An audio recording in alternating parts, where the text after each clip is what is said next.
ఉన్నారు. వారి ప్రసంగం విందాం. జై బాబు. జై బాబా అండి. పనిగెత్తరావు గారు అందరికీ జై జై బాబా.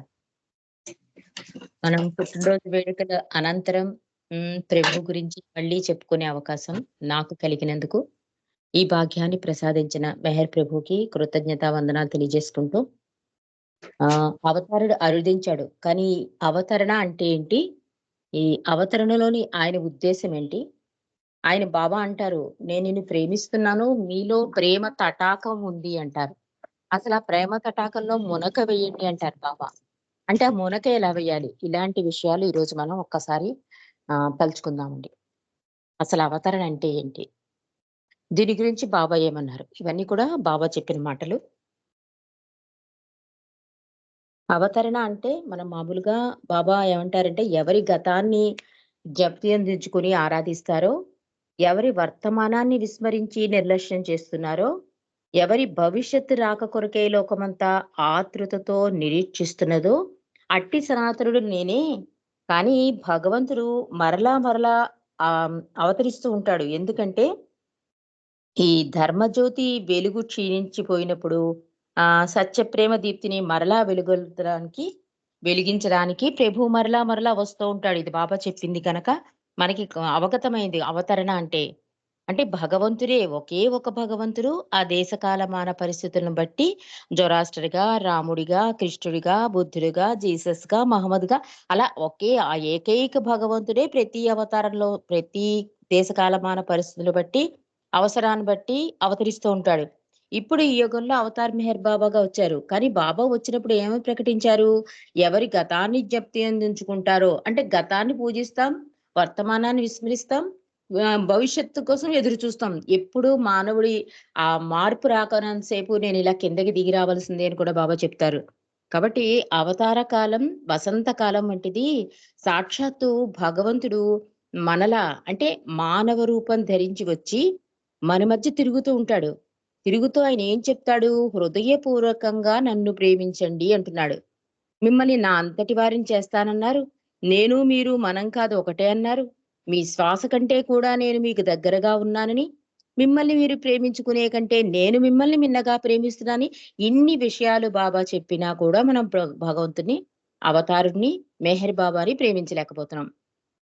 అంటే అవతారుని గురించి మనం ఎంత చెప్పుకున్నా కూడానండి, అవి ఒట్టి మాటల కింద అంటే ఆయన దివ్యత్వాన్ని పూర్తిగా చెప్పలేకపోయాయి అంటారు. వేద శాస్త్రాల్లోనైనా సరే, ఎక్కడైనా సరే అది అక్షర సత్యం అని చెప్తున్నారు.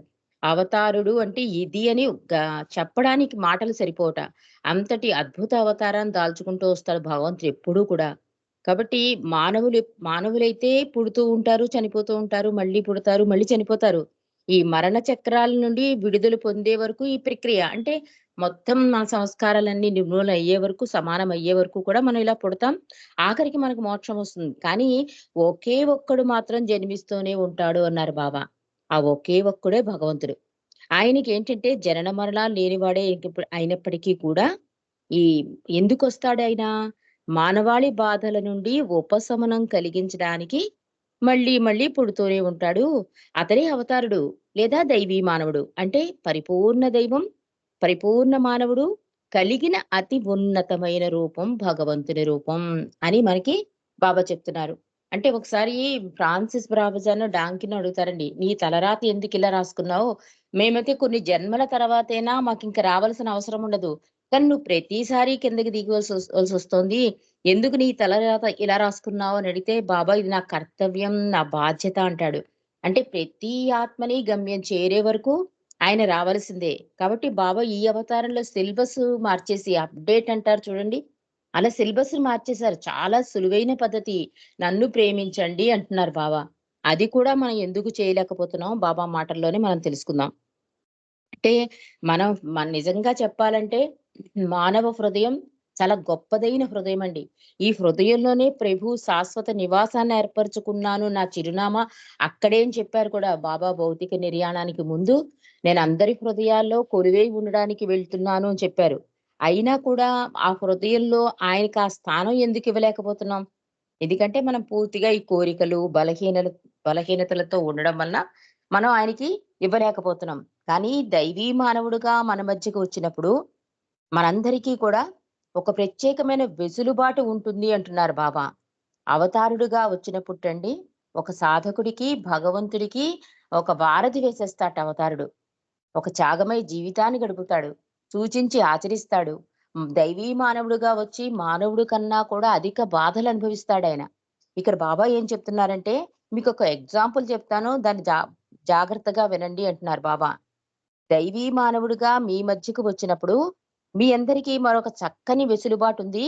అదేంటంటే ఉదాహరణకి సముద్ర గర్భంలో ఉన్న మంచి ముత్యాలు చేజిక్కించుకోవాలంటే మీరేం చేస్తారు ముందు? ఈతలో ప్రావీణ్యం సంపాదిస్తారు. ఆ కెరటాలను తట్టుకోవడానికి ఆక్సిజన్ మిషన్‌లు ఇవన్నీ పెట్టుకొని సముద్రం లోపలికి వెళ్లి అన్వేషణ చేస్తే అవి దొరుకుతాయి. ఏంటి ఈత నేర్చుకోవాలి, ఈ ఆక్సిజన్ మిషన్ చూసుకోవాలి, కెరటాల ఉధృతి చూసుకోవాలి. ఇవన్నీ చేస్తే అప్పుడు కూడా సముద్ర లోతులోకి వెళ్లి అన్వేషిస్తే దొరుకుతాయో దొరకవో డౌటే. మంచి ముత్యాల కోసం నువ్వు అలాంటి గట్టి ప్రయత్నం చేయాలి. అంటే ఇక్కడ మంచి ముత్యము అంటే మీకు అర్థం అవ్వాలంటే భగవద్ అనుభవం అంటున్నారు బాబా. ఈ భగవద్ అనుభవం అనుకోని మీకు అర్థం అవ్వాలంటే ఒక మంచి ముత్యం అనుకోండి. ఇది సంపాదించాలంటే ఇంత కష్టపడాలి మీరు. కానీ అవతారుడిగా వచ్చినప్పుడు ఏం చేస్తానంటే నేను బాబా చెప్తున్నారిది. ఒడ్డు నుంచి సముద్ర గర్భం వరకు ఒక వారధేసేస్తాను అంటున్నారు బాబా. ఇక ప్రేమికుడికి ఈదడం దాంట్లో ప్రావీణ్యత సంపాదించవలసిన అవసరమే ఉండదు అంటున్నారు. ఆ వంతెన మీద నేరుగా లోపలికి వెళ్లి నడుచుకుంటూ ఆ మంచి ముత్యాన్ని తీసుకుని బయటికి వచ్చేయొచ్చు. అంటే అంత వెసులుబాటు ఇస్తాడన్నమాట అవతారుడు భగవంతుడు. అవతారుడిగా వచ్చినప్పుడు. అవతారుడిగా వచ్చినప్పుడు ఈదడం అనే కష్టమే లేకుండా చేస్తాను. అయితే అవతారుని కాలం తర్వాత ఈ వెసులుబాటు ఉండదు. అంటే ఇంత అద్భుతంగా చాలా ఈజీ వేలో భగవంతుడిని ఎలా ప్రేమించాలి? భగవంతుడంటే ఏంటి? నీ ఊపిరి కన్నా దగ్గరగా ఉన్నాను. నేను, నువ్వు, మనం కాదు ఒకటే. ఇలా ఈ అద్భుతమైన సందేశాన్ని బాబా ఎందుకిచ్చారంటే, అవి ఒక వారధిగా మనకు ఉపయోగపడతాయన్నమాట. భగవంతుడికి, మనకి. మన సాధకుడనుకోండి, ప్రేమికుడనుకోండి, భక్తుడనుకోండి ఎవరైనా సరే అది ఒక వారధిగా పనిచేస్తాయి ఆ సందేశాలన్నీ కూడా ఆచరిస్తే. కానీ బాబా ఏం చెప్తున్నారిక్కడ? అది అవతారుడుగా ఉన్నంత సేపు ఓకే. కానీ అవతారిని కాలం తర్వాత ఈ వెసులుబాటు ఉండదు అంటున్నారు. భగవంతుని చేరడం చాలా కష్టతరమైపోతుంది. ఆ వంతెన కూడా అదృశ్యమైపోతుంది. అంటే ఈ వెసులుబాటు, ఈ వారధి, ఈజీ వే విధానం ఇవన్నీ కూడా మాయమైపోతాయి అని చెప్తున్నారు. ఎంతో ప్రయాసపడి కానీ ఈ మంచి ముత్యం కావాలి కొంతమంది ఉంటారు కదా! ఫర్ ఎగ్జాంపుల్ ఇక్కడ ఏం రాస్తున్నారంటే, మనకి మీరాబాయి, తుకారాం వీళ్ళందరూ కూడా ఆ అవతారాలు ఉన్నప్పుడు వాళ్ళని పట్టుకోలేదండి. ఆ అవతారం పడిన 5,000 ఏళ్లకో, 500 ఏళ్లకో పట్టుకున్నారు. అంటే అవతారం చాలించిన తర్వాత కూడా భగవదనుభవం సాధించవచ్చు. అది ఎంత కష్ట సాధ్యమో చెప్తున్నారు బాబా. అప్పుడు ఈ వారధి ఉండదు. అవతారుడిగా నేను వచ్చిన వారధి మాయమైపోతుంది. చాలా కష్టమైపోతుంది భగవదనుభవం. చాలా కష్టపడి అంటే సముద్ర గర్భంలో ఈత కొట్టి దాన్ని సాధించుకోవచ్చు. అలా తులసీదాసు, మీరాబాయి, తుకారం వీళ్ళందరూ అలాంటి యోధులే అన్నారు బాబా. అంటే ఇంక గట్టి దృఢ విశ్వాసం అన్నమాట. ఇంక నేను సాధించేయాలి అనే గట్టి పట్టుదల. ఎన్ని కష్ట నష్టాలైనా, ఎన్ని పరీక్షలైనా వాళ్ళు ఎదుర్కొన్నారు. కానీ ఆ శక్తి ఈ కలియుగంలో మానవుడికి అంత ఉండదు అంటున్నారు బాబా. కానీ సాధ్యమవుతుంది. ఎలాంటి సాధ్యం? ఎలాంటి ప్రయత్నం చేయాలి? గట్టి ప్రయత్నం. ఒక తులసిదాసులా, ఒక మీరాబాయిలా, ఒక తుకారాంలా నువ్వు ప్రయత్నిస్తే మాత్రం నీకది దక్కుతుంది. వీరు అవతారుడి శరీరాన్ని చాలించిన ఎన్నో ఏళ్ల తర్వాత ఆయన్ని సొంతం చేసుకున్నారు. ఆయన కోసం కఠోర పరిశ్రమ చేసిన వాళ్ళకి సమయం మించిపోయిన తర్వాత కూడా ఆయన లభిస్తాడు. అంటే అవతార కాలం ముగిసిన తర్వాత కూడా ఈ మీరాబాయి కృష్ణుని ఎలా పొందింది? తులసిదాస్ ఎలా పొందాడు? పొందుతారు. కానీ చాలా కష్ట సాధ్యం అని చెప్తున్నారు బాబా. అయితే ఇందుకోసం వారు తమ శ్రమనంతా వెచ్చించి ఆయన్ని పొందవలసి ఉంటుంది. అంటే ఇందాక చెప్పుకున్నాను చూడండి. సముద్ర గర్భంలో ముత్యం కావాలంటే ఈత నేర్చుకోవాలి. సముద్ర కెరటాల ఉధృతి తెలుసుకోవాలి. మన ఆరోగ్యం చూసుకోవాలి. ఆ మిషన్స్ అన్నీ పెట్టుకోవాలి. చాలా ట్రైనర్ ఉంటే గాని మనం అందులో దిగలేం. దిగినా కూడా దొరుకుతుందో లేదో డౌటే ఆ మంచి ముత్యాలు. కానీ ఇక్కడ అలా కాదు. అవతారుడి కాలంలో అవతారుని పట్టుకుంటే మాత్రం గన్ షాట్ గాను మంచి ముత్యాన్ని అంటే ఆ భగవద అనుభవాన్ని పట్టుకుంటావు. ఎందుకంటే నేనొక వారధిని వేసేస్తున్నాను అంటున్నారు బాబా. కాబట్టి అవతార కాల పరిమితిలో ఉన్న వాళ్ళకి మాత్రం అతి సులువైన సంపదను అతి చవకగా ఆయన పంచి ఇచ్చేస్తాడు. కానీ ఈ హృదయ యొక్క తలుపులు తట్టడానికే మళ్ళీ ఆయన వస్తాడు. అచ్చు ఎలాగా? సూర్యుడు ఉదయించినట్లుగా. సూర్యుడి కిరణాలు చూడండి ఆయన దేనితోనూ సంబంధం లేదు. ఆ టైంకొచ్చేస్తాడు. ఇక్కడ వీడు ధనవంతుడా? వీడు పేదవాడా? ఇది మురికా? ఇదేం చూసుకోడు. అన్ని చోట్ల ఈ కిరణాలు ప్రసరింపజేస్తాడు. అలాగే అవతారుడు కూడా అని చెప్తున్నారు బాబా.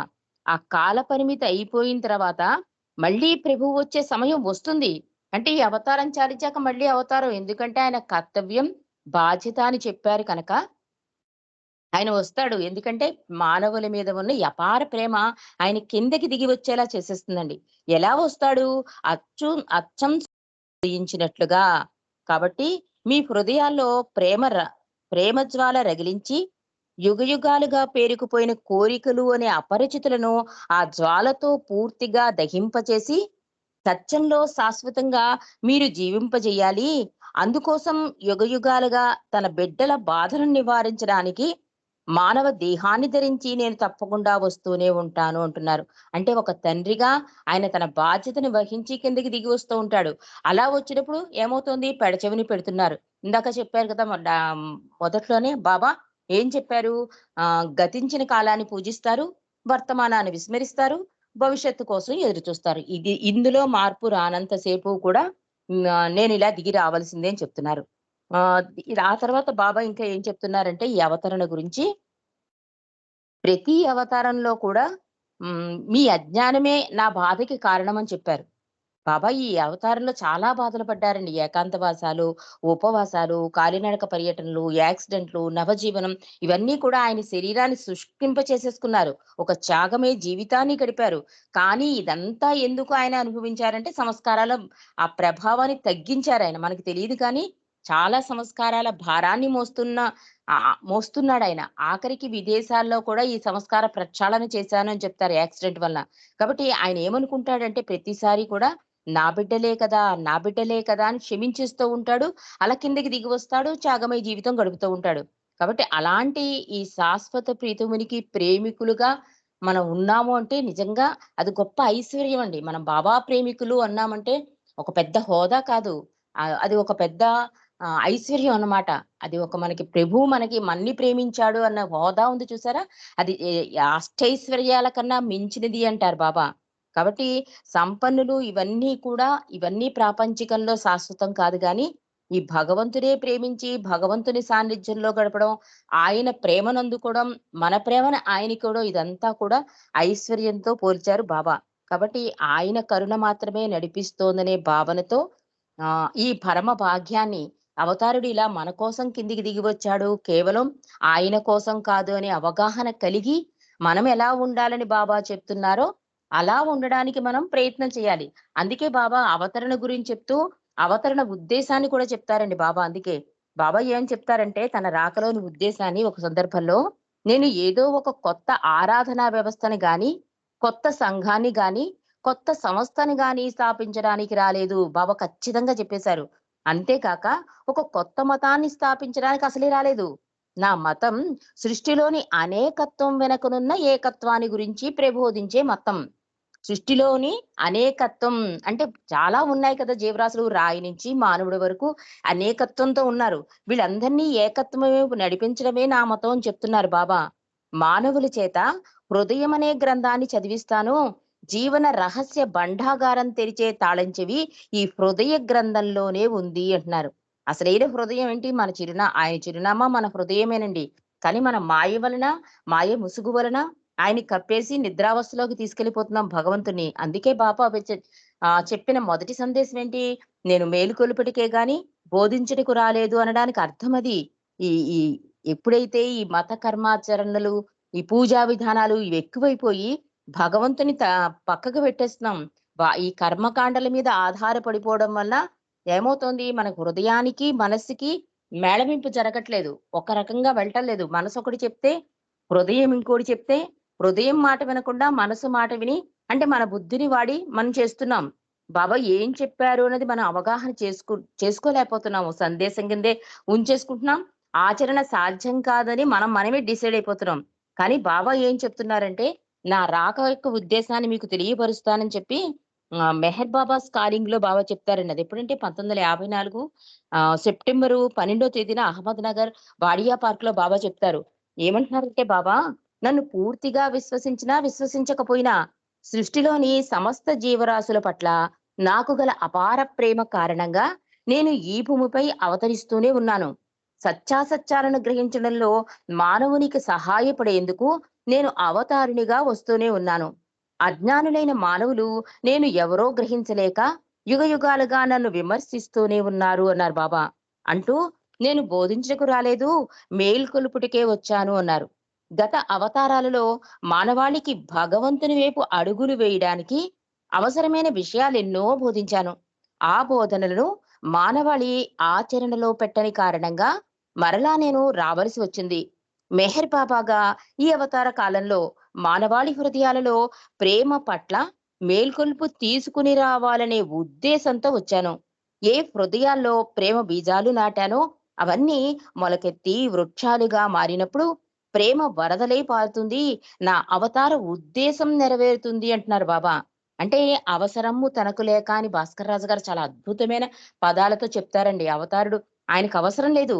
అవసరము తనకు లేకపోయినా ఆ భగవంతుడు మానవ రూపధారి అయి ఇలా మన మధ్యకి, మన స్థాయికి దిగివచ్చి, మన ఆత్మ ప్రయాణాన్ని ముందుకు నడిపిస్తాడు.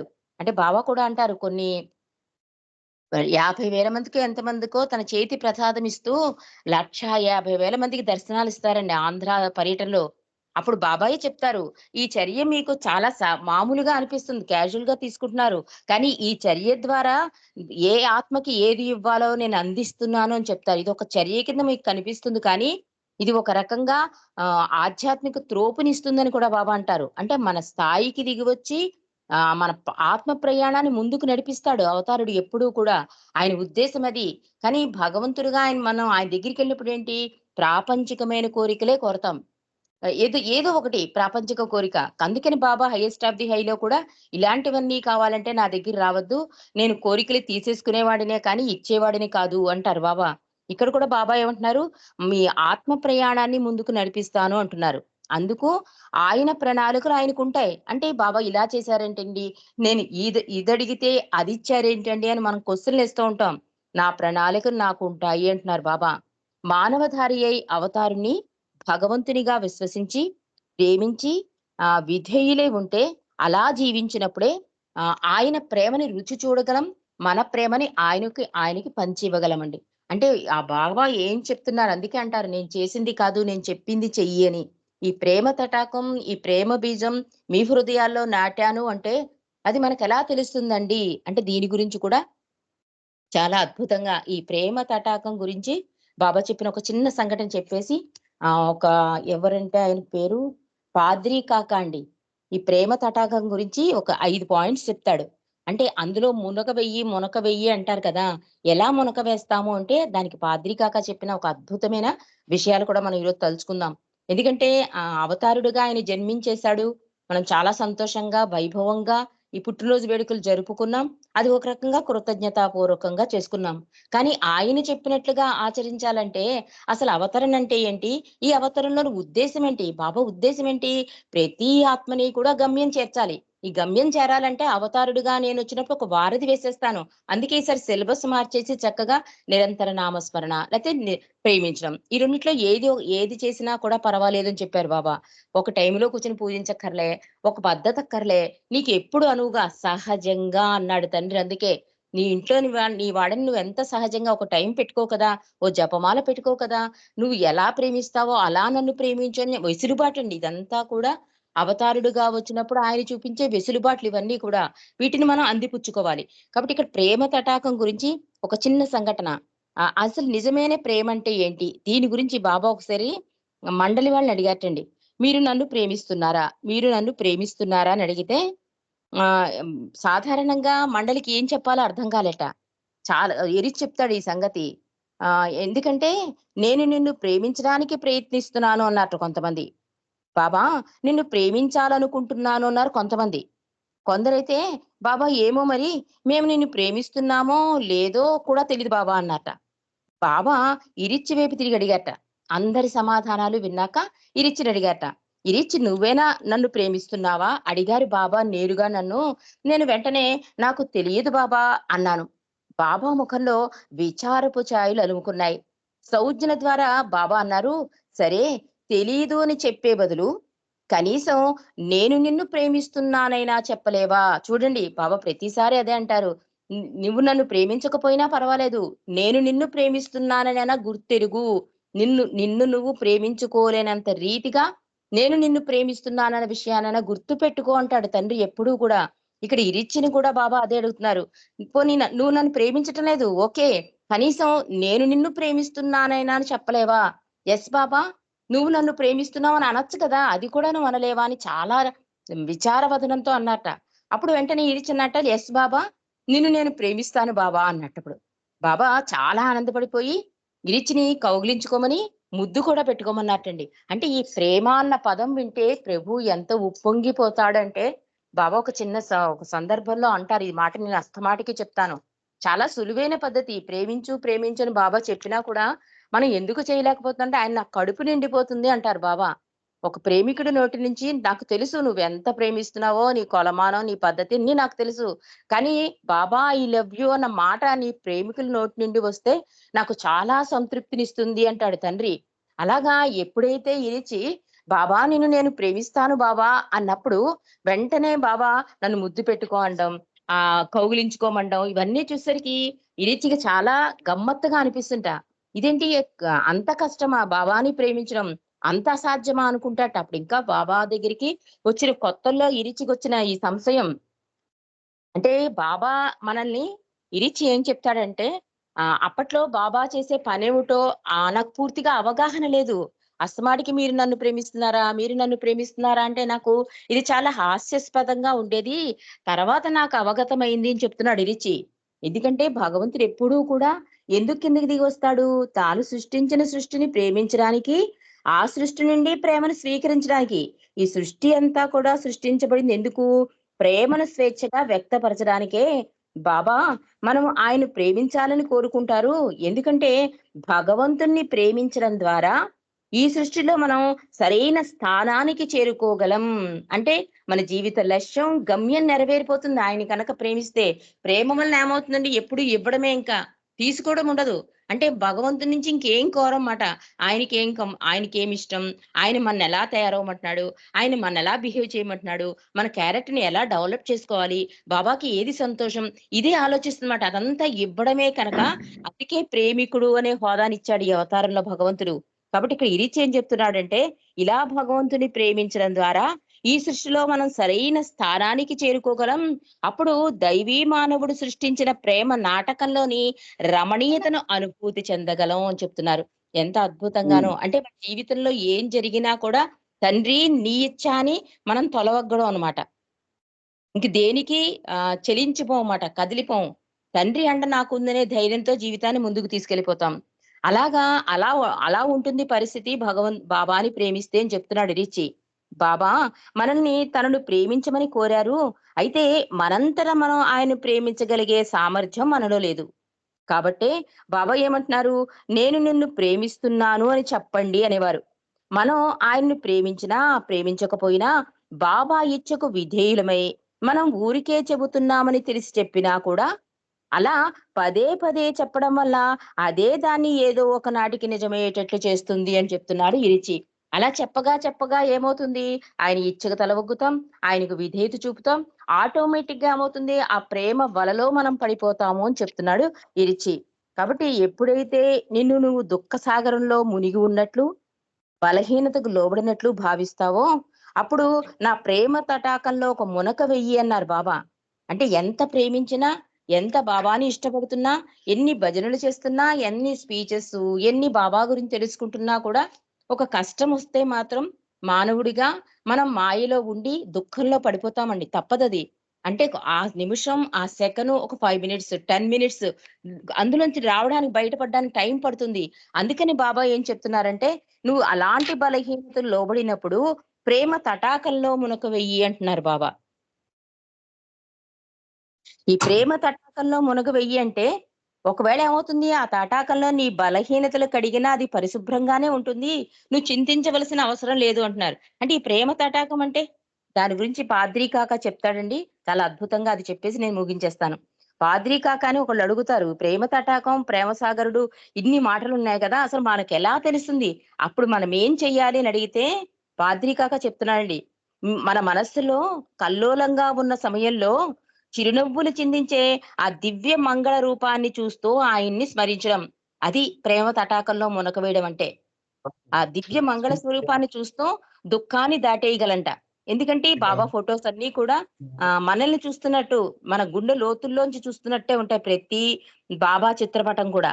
అలా మనం డైవర్షన్ చేసుకోవచ్చు. దాన్ని ఆ దుఃఖంలోంచి డైవర్షన్ ఇవ్వచ్చు. ఇంకోటేంటంటే ఆ సమయంలో బాబా ఉపదేశాలను ప్రశాంతంగా, అవగాహనతో చదవడం. అంటే అప్పుడు మనకనిపిస్తుంది ఇందులో ఏదైనా పుస్తకంలో ఒక్కొక్కసారి అనిపిస్తుంది కదా! పుస్తకం చదువుతున్నప్పుడు మన సమస్యకి ఒకటి పరిష్కారం దొరికినట్టు అనిపిస్తుందండి ఒక్కొక్కసారి బాబా పుస్తకాలు చదువుతున్నప్పుడు. అలా పరిష్కారం రావచ్చు. అందుకని పుస్తకాలైనా చదువు అని చెప్తున్నాడు పాద్రి. అంతే కాకుండా బాబా సహవాస కార్యక్రమాల్లో మనస్ఫూర్తిగా పాల్గొనడం. బాబా కార్యక్రమాల్లో మనలను మనం మరిచేలా మునిగిపోవడం. అంటే బాబా కూడా అంటారు సహవాసులు అందుకే, "నీ కుటుంబ వ్యవహారాలు, నీ వ్యాపార లావాదేవీలు అన్నిటిని మర్చిపో. నా వేంపే ఏకాగ్రతగా చూడు. నా దివ్య మంగళ స్వరూపాన్ని చూడు. నా కన్ను చూడు. నా మొహం చూడు" అని బాబా వర్ణించి చెప్పారు ఒకసారి. ఈ మనసు మాయకి వెంపు తిరిగిపోతూ ఉంటుంది. మీరిక్కడున్నా కూడా ఎక్కడో ఆలోచిస్తూ ఉంటుంది. దాన్ని కట్టి పడేయాలంటే నా దివ్య మంగళ స్వరూపాన్ని నీ మనసు దాని మీద పెట్టు అంటారు. అది అట్రాక్ట్ అయిపోయి ఎందుకంటే భగవంతుడి రూపమే దివ్యమంగళ స్వరూపం కనుక అది అలా నిలబడిపోవడానికి అవకాశం ఉంది. ఆ దుఃఖంలోంచి బయటపడడానికి కూడా అవకాశం ఉంది అని చెప్తున్నాడు. అంతేకాక ఆయన ప్రేమికుల సత్సంగంలో ఆనందించడం మొదలైనవి అంటున్నారు. అంటే సత్సంగ సాంగత్యం బాబా కూడా అంటారు కదా! ఎవరైతే నలుగురు నా గురించి మాట్లాడతారో అక్కడ నేను వచ్చి కూర్చుంటాను అన్నారు. కాబట్టి ఆయన గురించి మాట్లాడుకోవడం, ఆయన గురించి తెలుసుకోవడం కూడా నిన్ను అందులో మునకవేయడమే అని చెప్తున్నారు. ఇలా ఈ అద్భుతమైన విషయాలున్నాయి. ఇవి కాకపోతే నువ్వు మెహరాబాద్ ఎళ్ళిపో. అది ఛార్జింగ్ అది పవర్ హౌస్ లాంటిది కనుక అక్కడ కూడా నువ్వు రిలాక్స్ పొందొచ్చు అని చెప్పారు పాద్రి కాక. ఒకసారి మణిజా ఇరానీ మరి మెహరాబాద్ రాలేకపోతాం గదా! మనం ఏదో ప్రాబ్లమ్స్ వల్ల మెహరాబాద్ ఎళ్ళలేకపోతాం. దాని గురించి బాబాని మణిజా అడుగుతుందండి. ఈ ఒకవేళ మెహరాబాద్ రాలేకపోతే ఆహ్, ఏం చెయ్యాలి అంటే సోదరి మణిజా చేత బాబా ఫ్యామిలీ లెటర్స్‌లోనూ ఎందులోనో రాయిస్తారండి బాబా. బాబాయే స్వయంగా రాయిస్తారు ఈ విషయం. ఎందుకంటే బాబా ప్రతిరోజు కూడా కొన్ని టెలిగ్రామ్స్ వచ్చేస్తా ఉండేవి. ఈ కష్టంలో ఉన్నాను బాబా, ఈ ఆందోళనలో ఉన్నాను బాబా, ఇవే ఎక్కువ వస్తూ ఉండేవట. దివ్య సహాయాన్ని అందించమని ఈ ఉత్తరాలొస్తూ ఉంటే బాబా వాటిని తిరిగి పంపి సమాధానాలు పంపించేవారట. ఏమనంటే, "అన్ని రుగ్మతలకు పరిష్కారం నన్ను నిరంతరం హృదయపూర్తిగా తలుచుకోవడం అనేదే" అని చెప్తున్నారు బాబా. హృదయపూర్తిగా తలుచుకుంటే అన్ని రుగ్మతలకు పరిష్కారం. ఇలా చెప్పడం ద్వారా బాబా మనతో ఏం చేస్తున్నారు? మనతో నిరంతరం ఉండడం కోసం ప్రయత్నిస్తున్నారన్నమాట. ఎప్పుడైతే భగవంతుడి అండ మనకు ఉందండి ధైర్యం వచ్చేస్తుంది. ఎలాంటి సమస్యనైనా ఎదుర్కోగలమనమాట. అందుకని నిరంతర నామస్మరణ అంటున్నారు. కాబట్టి ఆయనతో మనం ఉండడంతో మన చింతలన్నీ కరిగిపోతాయి. అయితే ఈ దుఃఖమనే అంధకారం ఏం చేస్తుందంటే, ఈ తీవ్రత ఆయన్ని హృదయపూర్తిగా తలవనివ్వదు. ఒక సెకను కూడా కష్టమే. 10 నిమిషాలు దుఃఖం ఉందనుకోండి, 10 నిమిషాల్లో 9:30 నిమిషాలు బాధే ఉంటుంది. ఎప్పుడైనా ఆయన దశ తిరగాలి అంటే నిరంతర నామస్మరణ పనికొస్తుందని చెప్తున్నారు బాబా. కాబట్టి బాబా అందుకే అంటారు, మీరు చిన్న పిల్లల స్థాయికి ఎదగాలి అంటారు. చిన్న పిల్లల స్థాయికి దిగడం కాదండి. చిన్న పిల్లల స్థాయికి ఎదగమంటారు బాబా ప్రేమలో. ఎందుకంటే చిన్న పిల్లలు చాలా నిష్కలంకంగా చాలా నిజాయితీగా, మనస్ఫూర్తిగా బా ప్రేమను అందిస్తారండి వాళ్ళకి కల్మషం తెలీదు. ఆ స్థాయికి ఎదగాలి అంటేటండి ఒక చిన్న ఎగ్జాంపుల్ చెప్పి ముగించేస్తాను. ఒక విమానం ప్రయాణంలో విమానం కూలిపోతుందని చెప్తారు అందరూ కూడా. అందరూ గట్టి గట్టిగా కేకలేసేస్తూ ఉంటారు. ఎవ్వరు భగవన్నామస్మరణ చేయరు. ఒక చిన్న పిల్ల మాత్రం అందరితో చెప్తుంది. ఎందుకు కంగారు పడతారు? సీట్‌లో మెహర్ బాబా ఉన్నారు. మనం క్షేమంగా కిందకి దిగిపోతాము. ఎంత నిజాయితీగా ఆ డ్రైవింగ్ సీట్‌లో బాబాని చూసిందో, ఆ మాట అన్న వెంటనే ఆ విమానం సేఫ్‌గా ల్యాండ్ అయిపోతుందండి. అందరూ క్షేమంగా ఇంటికెళ్ళిపోతారు. అందుకని బాబా ఏమంటున్నారంటే, మీరు చిన్న పిల్లల స్థాయికి ఎదగాలి అంటూ, నీ గురించి నీవు ఎంత తక్కువగా తలుచుకుంటే నన్ను గురించి అంత ఎక్కువగా హృదయపూర్తిగా తలుచుకునే అవకాశం ఉంటుందని బాబా చెప్తున్నారు. కాబట్టి ఎంత అద్భుతమైన సందేశం ఈ రోజు మనం తెలుసుకున్నాం. మనం భుజావే నారి జల్లతని అని పాట పాడుతూ ఉంటాం. లాస్ట్ చరణం హమారి నావు భరణి.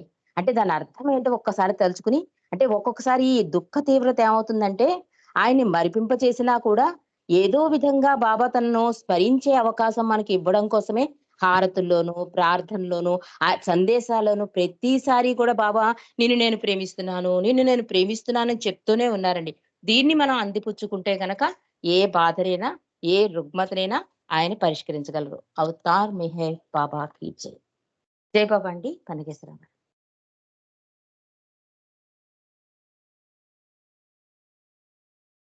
జై బాబా అండి.